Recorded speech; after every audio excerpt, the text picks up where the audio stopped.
Greetings, dear ones. I am Kryon of Magnetic Service. We've waited a long time to give you this channel. And for over 2 decades, we have spoken of it in pieces and in parts. But now we sit in a place where we can honor it in a different way. The letter for this channel is an R, and it stands for remember. Now, if you were not here when the prophet Elijah ascended, how would you then remember it? And the answer is that all of you have human history at some level in your Akash. Now, we have not said this exact same thing before. But the human Akash is extremely complex, and it is related and interrelated with other humans, other souls, and yourself. You might say there are layers of Akashic remembrance.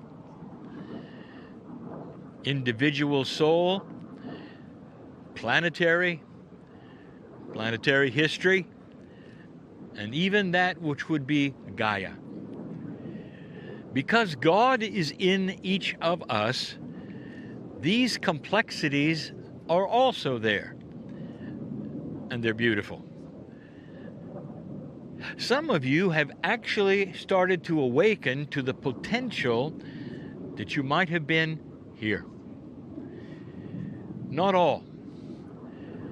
But it always happens when we bring many people to an area or a place, that there would be a resounding to an energy, and they would feel it and they would touch it. I want you all to remember something that happened very close to here, and it did. And we're going to speak of Elijah. For 2 decades, I have spoken of Elijah. And it's not because of his Jewish mastery. It's because of the lesson that he showed the planet about the one God. Picture for a moment what happened here. And all the times that I have spoken of the story, it is more real today. For you sit upon the land, very close to where it occurred. Think for a moment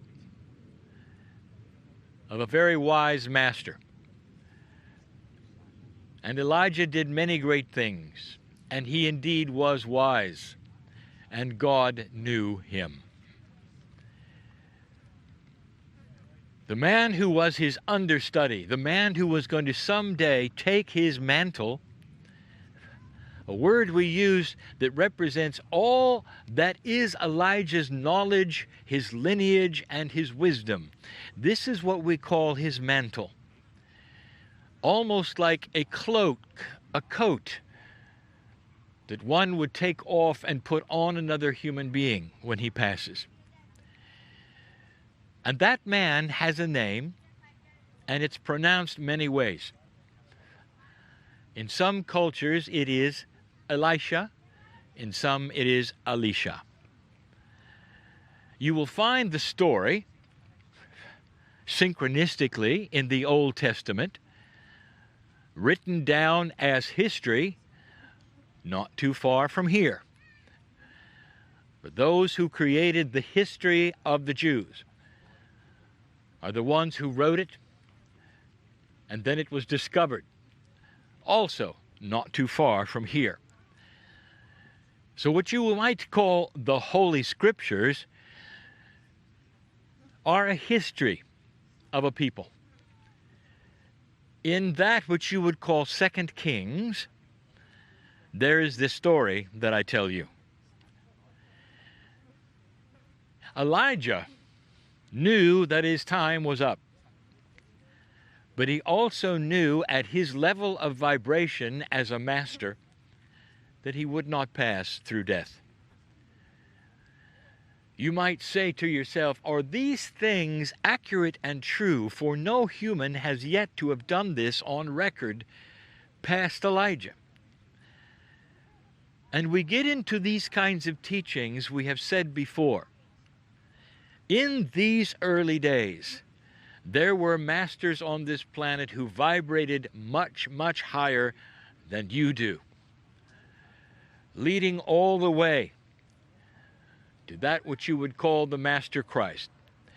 High vibrating masters occurred many times in this land. They had to.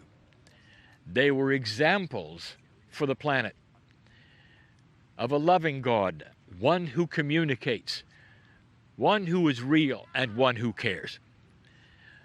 This was so different from what humanity actually thought the Creator was.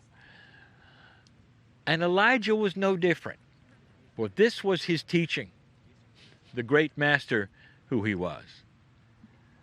He knew he could control the time he left. He knew when it was time.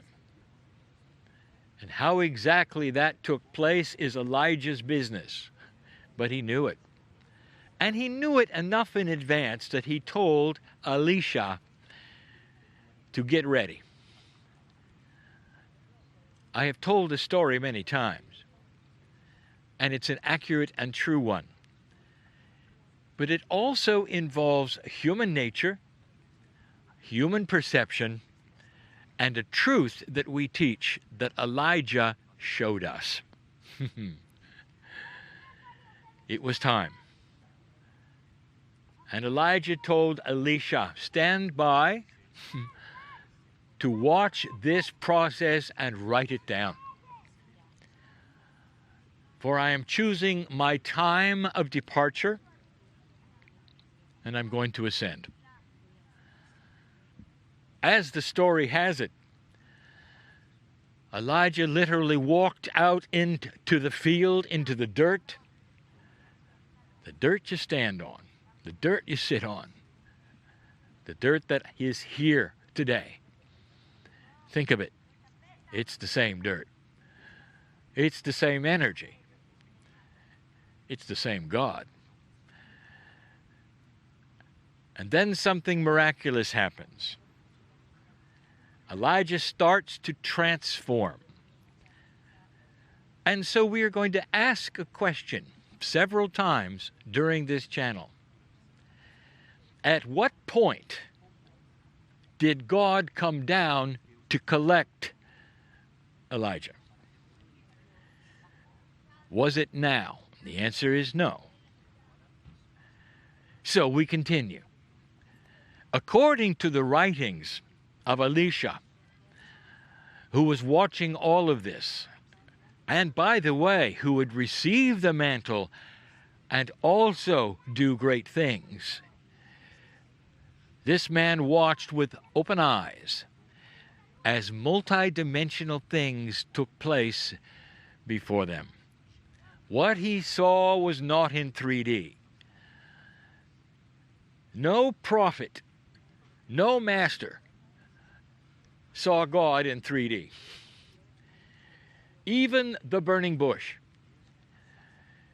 was a manifestation of perception of a human.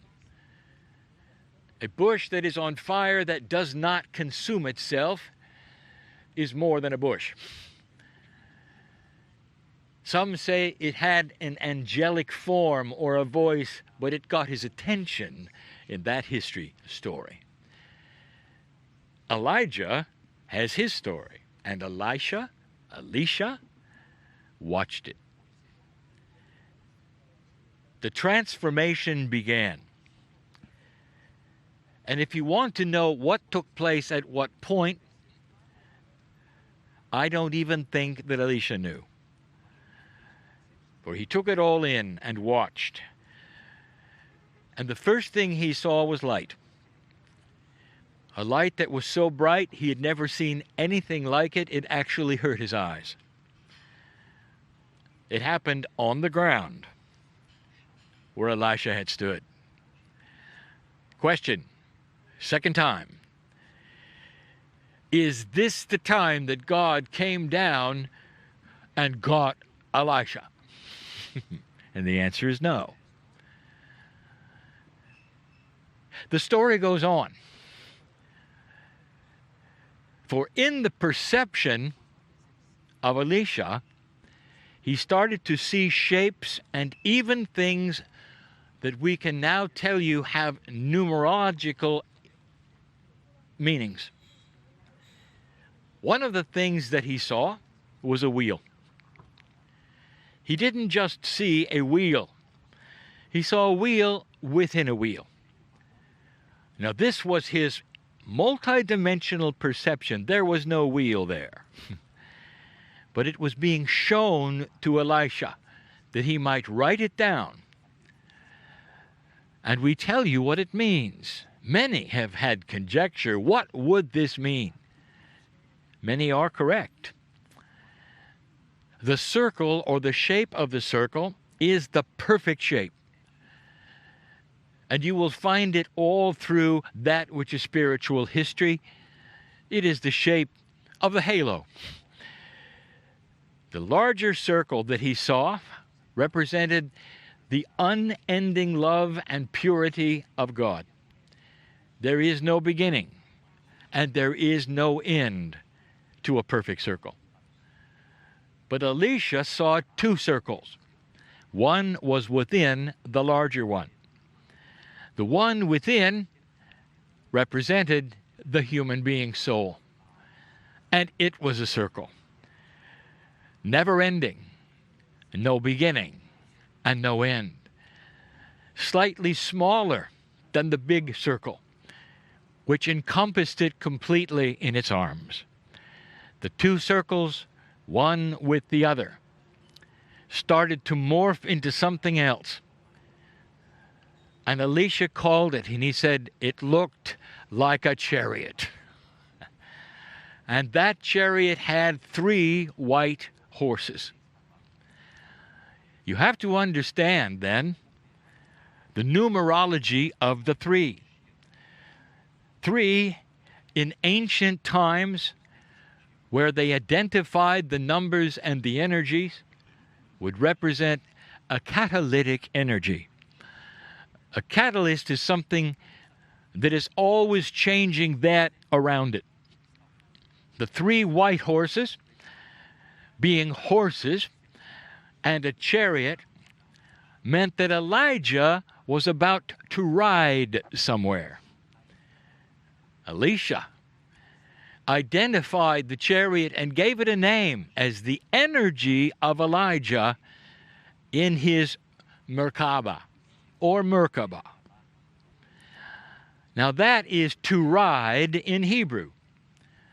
The chariot of ascension was then identified for all humanity to understand. In Elijah's ascension, Elisha was showing what he was showing Elisha, and telling the story of the human being's print, the multidimensionality of the sacredness of the human being. You were seeing Elijah's parts, his sacred parts, unfold right before Elisha's eyes. Third time I will ask it, is it time yet for the Almighty God, the creator of the universe, to finally come down and get him? And the answer is no. For what Elisha said next, the chariot left the land along with the wheel within the wheel, the circle within the circle, in the sky in front of him, and everything went up together. And he watched his master, Elijah, disappear into the sky. The final lesson, the most important one, the one that I have been telling you for over 20 years. In you is God. God didn't have to come down and get Elijah, because God was in Elijah. And the energy that Elijah turned into was good enough to carry him into the heavens. It's you, in you. It's not what God does for you or with you or to you. You have God inside.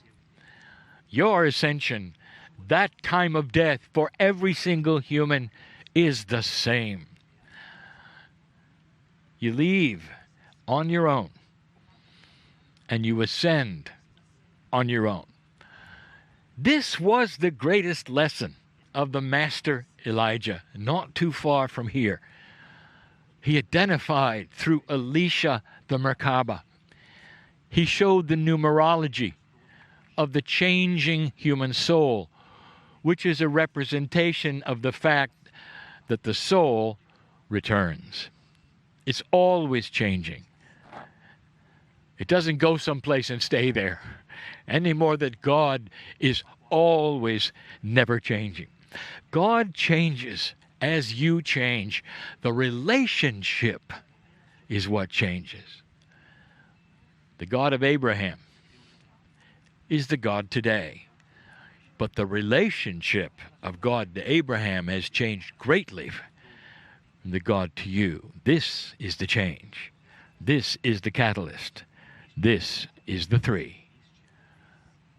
I've waited a long time to sit where it happened and finally reveal some of the metaphors that are so beautiful that Elisha gave us and that Elisha wrote down in such an order and such a way and such clarity that we could give you this information so many years later. Sit and honor this, for it didn't happen too far from here. Same God, same dirt, same place. Think on these things. It's beautiful. And so it is.